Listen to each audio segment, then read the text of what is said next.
মার খেয়েছি, এত অত্যাচারিত হয়েছি, মাসের পর মাস জেলে ছিলাম, কিন্তু 5 আগস্টের পরে আপনারা কি দেখেছেন ছাত্র অধিকার পরিষদের নেতারা কোন আওয়ামী লীগের কর্মীকে ধরে জেলে দিয়েছে? কাউকে মেরে হাত পা ভেঙে দিয়েছে? দেয়নি। কিন্তু তারপরেও তারা যে সন্ত্রাসী কর্মকাণ্ড শুরু করে দিয়েছে, যেখানে জ্বালাও পোড়াও শুরু করে দিয়েছে, মানুষকে হত্যা করা শুরু করে দিয়েছে, তারপরে আর ছাত্র অধিকার পরিষদ, গণ অধিকার পরিষদ সব দেশের জনগণ আর চুপ থাকবে না। এই আওয়ামী লীগ, এই ছাত্রলীগ, এই যদি কাউকে ঢাকা বিশ্ববিদ্যালয় এলাকায়, new market, Nilkhet, Dhaka college এলাকায় যদি আজকে 13 তারিখে তাদের দেখা যায়, তাদের হাত পা ভেঙে ভারতে পাঠিয়ে দেওয়া হবে।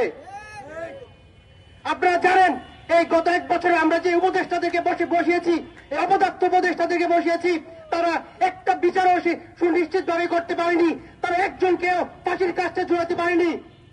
আপনারা তাদের নির্বাচনের খায়েশ হয়েছে, আপনারা জানতে পারেন যে উপদেষ্টারা ছিল তারা নাকি আবার নির্বাচন করবে।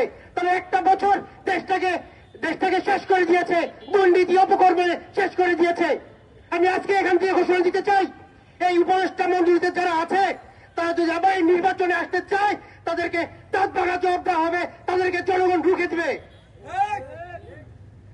আরেকটা কথা স্পষ্টভাবে বলতে চাই, আজকে যারা গুপ্তভাবে বিভিন্ন জায়গায় মাস্ক নিয়ে বসে আছেন, আপনাদেরকে বলে দিতে চাই, আপনারা ঢাকা বিশ্ববিদ্যালয় সহ পলাশী, নীলক্ষেতে যারা আছেন, আমরা বুঝতে পারতেছি চুপি চুপি বসে আছেন, আপনারা সেখান থেকে সরে যান।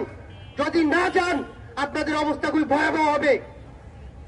ধন্যবাদ বলে আমি আমার বক্তব্য শেষ করছি। আসসালামু আলাইকুম।